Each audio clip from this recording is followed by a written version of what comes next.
अखण्डमण्डलाकारं व्याप्तं येन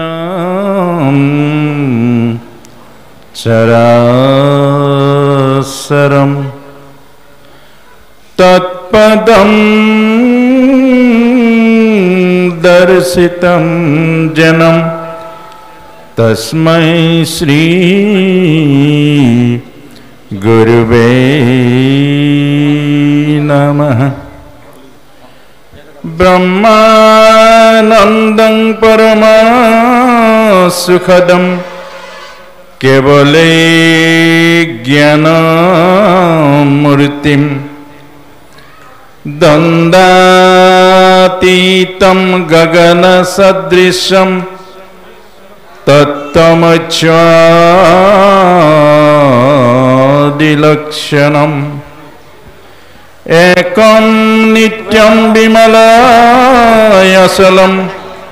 सर्वधी साक्षिभूतं भवातीतं त्रिगुणारहितं सद्गुरु तं नमामि। सद्गुरु तं नमामि।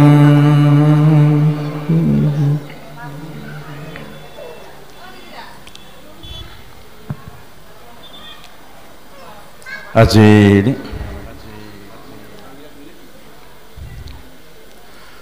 মাধৱ পুৰুষৰ পদৰঞ্জিত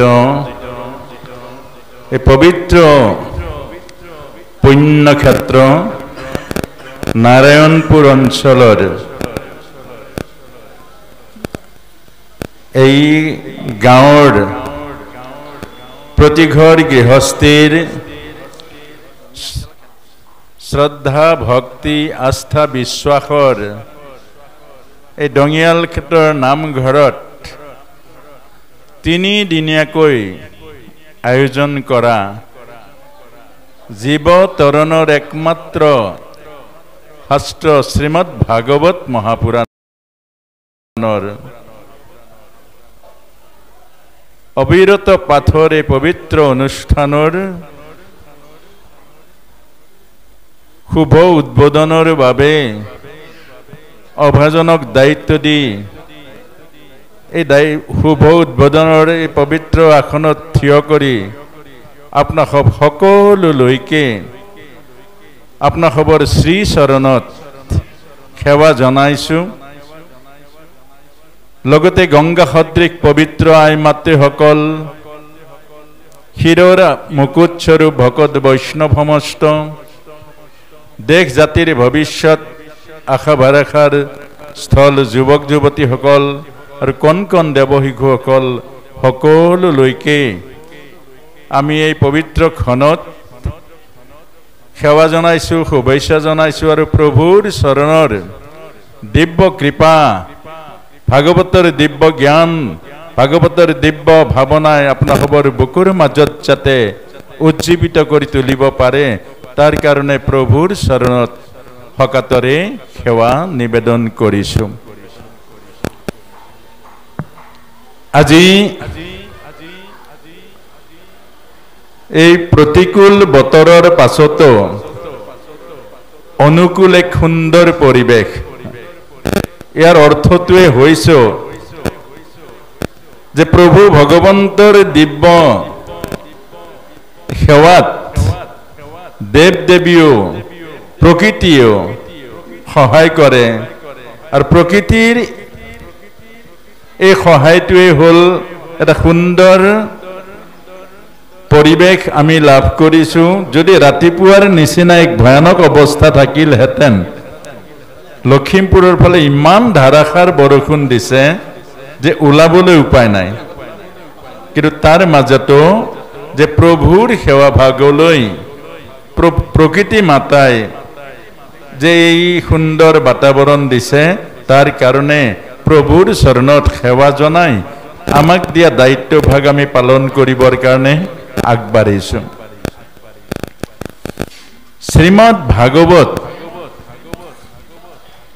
এৰ সংক্ষিপ্ত যদিও উদ্বোধনত আমি বেশি সময় লব নোৱাৰো তথাপিও আমি ভাগৱতৰ উদ্দেশ্য ভাগৱতৰ লক্ষ্য আৰু ভাগৱতৰ যি আমাৰ জীৱনত অহা কৃপা আৰু মহিমাযুক্ত এইখিনিৰ ওপৰতে আমি আজিৰ এই উদ্বোধনৰ দায়িত্বভাগ পালন কৰিবৰ কাৰণে আগবাঢ়িম আৰু ভুল ত্ৰুটি ই অৱশ্যম্ভাৱী যেহেতু ভাগৱত হল ভগৱন্তৰ অপ্ৰাকৃতিক লীলাৰ এখন পৰিপূৰ্ণ লীলাৰ পুৰাণৰ ভিতৰত সূৰ্য পুৰাণ গতিকে আমি ভুল ত্ৰুটিৰ বাবে ভকত বৈষ্ণৱৰ ওচৰত ক্ষমা ভিক্ষা মাগি আমি এই বিষয়টোৰ ওপৰতে আমি যিকণ সময় হয় সেইকণ কথাই আলোচনা কৰি আমি আমাক দিয়া দায়িত্বভাগ পালন কৰিবৰ কাৰণে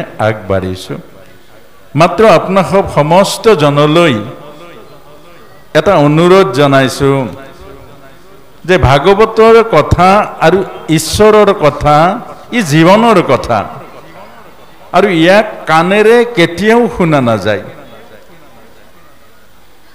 কাণ দুখন আমাৰ বহিৰ ইন্দ্ৰিয় গতিকে কাণেৰে আমি যদি শ্ৰৱণ কৰোঁ ইয়াৰ পৰা আমাৰ জীৱনৰ ৰূপান্তৰ বা জীৱনৰ অনুভৱ বা অনুভূতি ই কেতিয়াও নহয় গতিকে আমি আপোনাসৱক মাত্ৰ বিশেষকৈ আই মাতৃসকলক অনুৰোধ জনাইছোঁ যাতে এইকণ সময় যিকণ সময় অন্তৰ্মুখী ভাৱনাযুক্ত মনেৰে যাতে শ্ৰৱণ কৰে আৰু এইখিনিকে আমি অনুৰোধ জনাইছোঁ লগতে বাহিৰা কথা অকণমানো নপতাকৈ খুব শ্ৰদ্ধা আৰু ভক্তিৰে আমাৰ এইকণ সময় শ্ৰৱণ কৰিব বুলি আশা ৰাখি আমি সকলোকে 1 মিনিট সময় চকু মুদি মন শান্ত কৰি অন্তৰ্মুখী কৰি আমি এই যে যিকণ সময় ভাগৱতৰ এই লক্ষ্যখিনি বা উদ্দেশ্যখিনি বা ভাগৱতৰ দিব্য আমাৰ জীৱনত অহা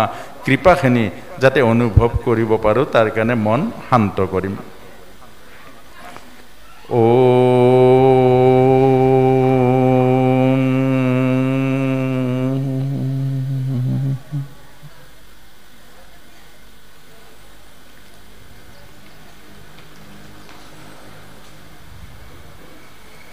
শ্ৰীমদ্ ভাগৱত মহাপুৰাণ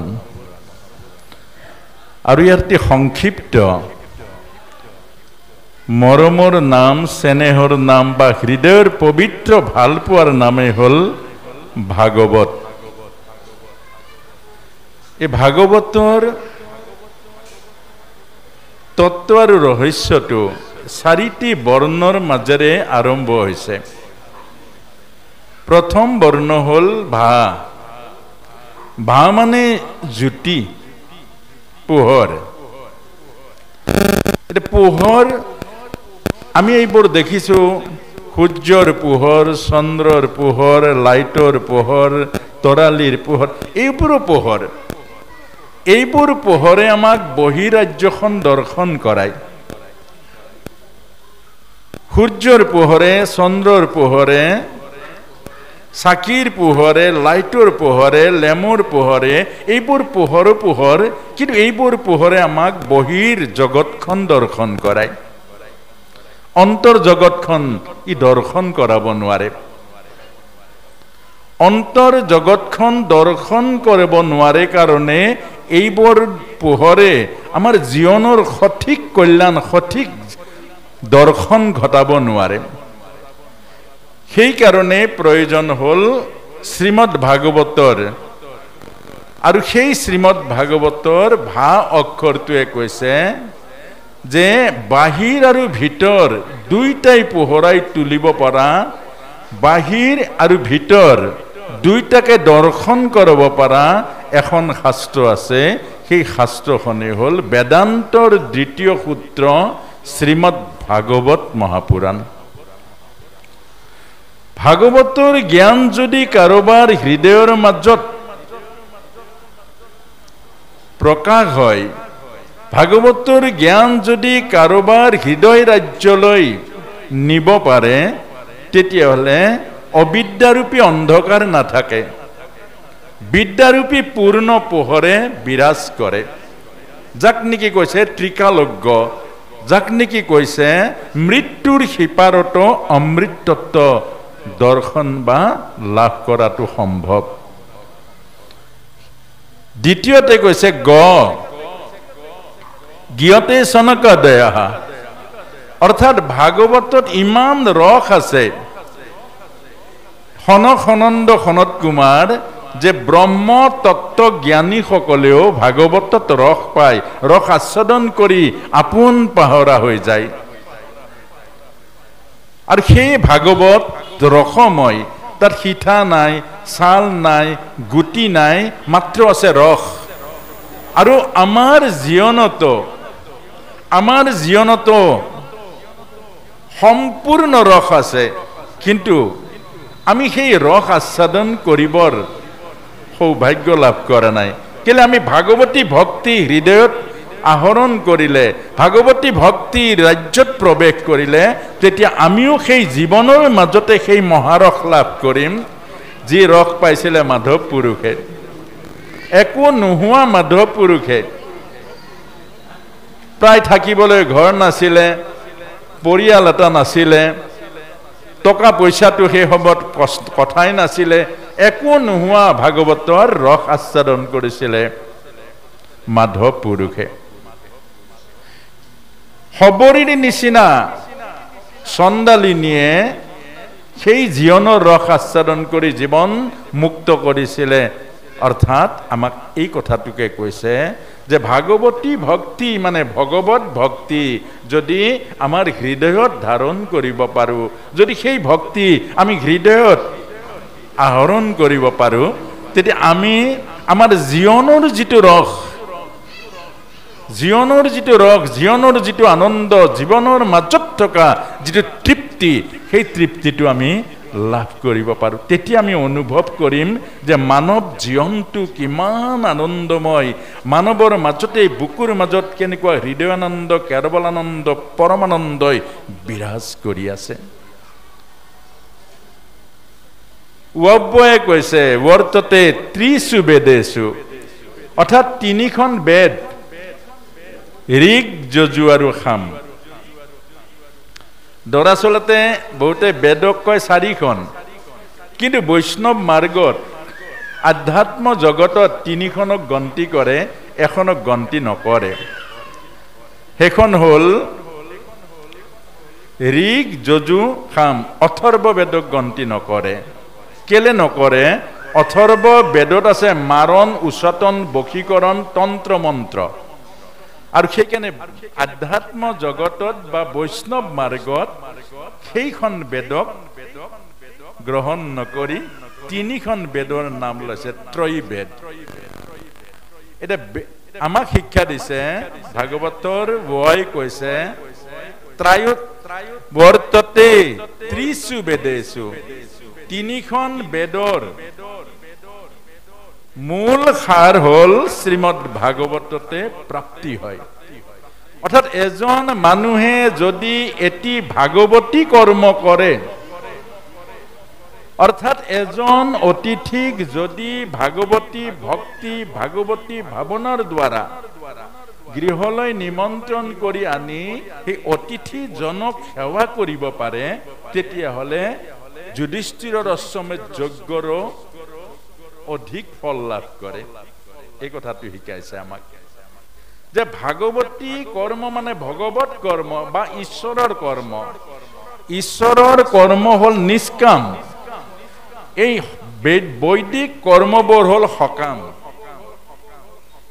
কোটি কোটি টকা খৰচা কৰি সকামী কৰ্ম কৰি যি ফল পায়,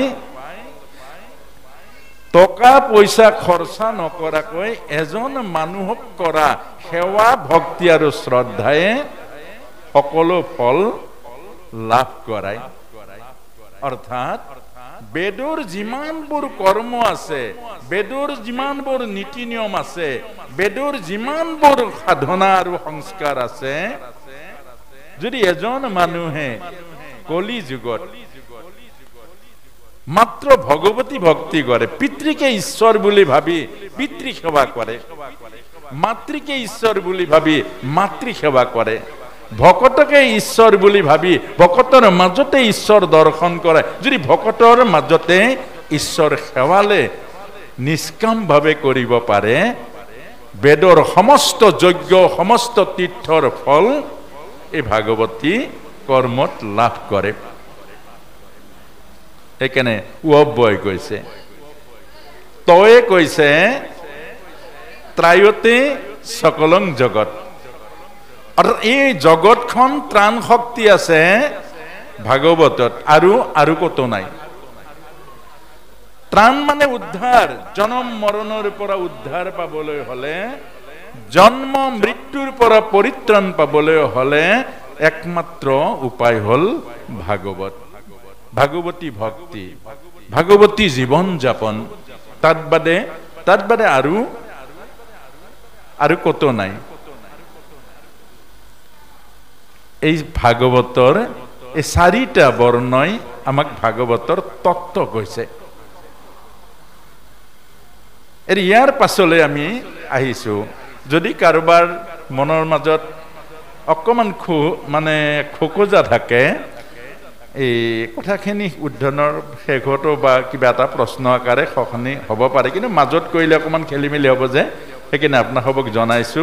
আৰু যদি কৰবাত অকমান খেলি মেলি থাকে আপোনাসবে তাৰ মাজত শেষত প্ৰশ্নটো কৰিব পাৰিব নিশ্চয়, বুজাবুজিৰ কাৰণে। এতিয়া আমি আহিছো আৰু যে এখনে মাত্ৰ শাস্ত্ৰ, সেইখন হল শ্ৰীমদ ভাগৱত। আৰম্ভ হৈছে চৰণৰ পৰা, বাকীবোৰ জ্ঞানৰ পৰা আৰম্ভ হৈছে, বাকীবোৰ শ্লোকৰ পৰা আৰম্ভ হৈছে, বাকীবোৰ মন্ত্ৰৰ পৰা আৰম্ভ হৈছে, বাকী সকলোবোৰ শাস্ত্ৰ বিভিন্ন প্ৰকাৰে আৰম্ভ হৈছে, কিন্তু শ্ৰীমদ ভাগৱত একক শাস্ত্ৰ চৰণৰ পৰা আৰম্ভ হৈছে। কেলে বাৰু?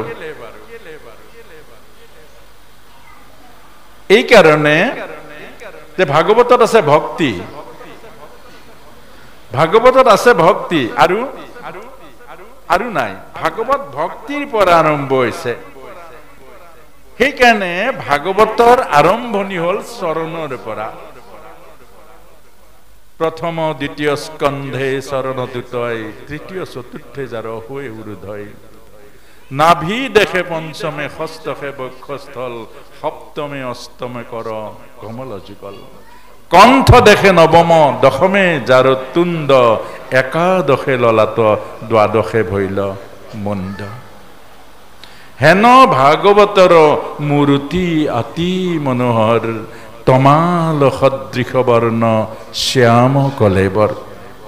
চৰণৰ পৰা, চৰণৰ পৰা আৰম্ভৰ একমাত্ৰ কাৰণ হল ভক্তি। ভক্তি কৰিবলৈ হলে চৰণৰ পৰা আৰম্ভ হয়, এইখিনি অত্যন্ত দৰকাৰী। আপোনাৰ খবৰ আইমাতৃসকলে মোবাইল বিলাকে এইখিনি ৰেকৰ্ড কৰি ল'ব, নহলে কথাবোৰ থাকি যায়, কথাবোৰ পাহৰি যায়। ভক্তি আৰম্ভ হৈছে চৰণৰ পৰা, কাৰণ চৰণতে অভিমান লয় হয়।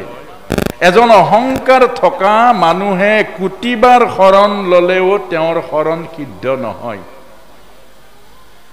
এই কথাটোকে আমাক বুজাইছে, যেতিয়ালৈকে হৃদয়ৰ মাজত মনৰ মাজত অহং থাকিব, অভিমান থাকিব, কোটিজন গুৰুৰ ওচৰত সেৱা ললেও সেই শৰণ কেতিয়াও সিদ্ধ নহয়, যেতিয়ালৈকে অহংকাৰ থাকে।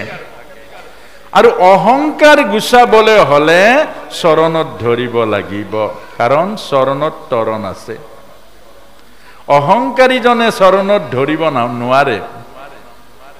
মাধৱ পুৰুষে প্ৰথম চৰণত ধৰিছিল, শংকৰ গুৰুক নাই ধৰা, প্ৰথম ভৰিত ধৰিছিল। মাধৱ পুৰুষে যেতিয়া প্ৰথম শংকৰ গুৰুজনাক লগ পাইছিলে, তৰ্ক কৰিবলৈ যাওঁতে প্ৰথম ভৰিত সেৱা জনাইছিলে আৰু তৰ্ক কৰিছিলে গুৰুজনাৰ লগত। আৰু তৰ্ক কৰি কৰি কৰি শেষত গৈ পৰাস্ত হ'ল তেতিয়া চৰণত ধৰিছে তেতিয়া গুৰুজনাই সুধিছিলে এবাৰ দেখোন চৰণত ধৰিলাই অৰ্থাৎ এবাৰ দেখোন সেৱা কৰিলাই আকৌ বোলে আগৰবাৰ পণ্ডিত বুলি এইবাৰ গুৰু বুলি অৰ্থাৎ চৰণত ধৰাৰ অৰ্থ কি অহং আৰু অভিমানটোক লয় কৰা আমাক যে চৰণ ধোৱাৰ ব্যৱস্থা কৰি দিলে আমাক যে গুৰুজনাই বা ভাগৱতী ধৰ্মক পাবলৈ হলে চৰণত ধৰিব লাগিব চৰণত সেৱা জনাব লাগিব চৰণত আশ্ৰয় ল'ব লাগিব কেলে চৰণতে আছে তৰণ চৰণতে আছে তৰণ এটা আজি প্ৰায়বোৰ দেখা পোৱা যায় আমাৰ সমাজ ব্যৱস্থাত ভৰি ধুৱাই চৰণ ধোৱাটো বৰ দুৰ্লভ হৈ পৰিছে আৰু সেই ভৰি ধোৱাৰ ব্যৱস্থাটো মাত্ৰ কৰি ৰাখে তাত যিকোনো এজনে গৈ ঘপকে দৌৰ মাৰি যায় ধোৱা ধোৱা ভৰি ধোৱা ভৰি ধোৱা ভৰি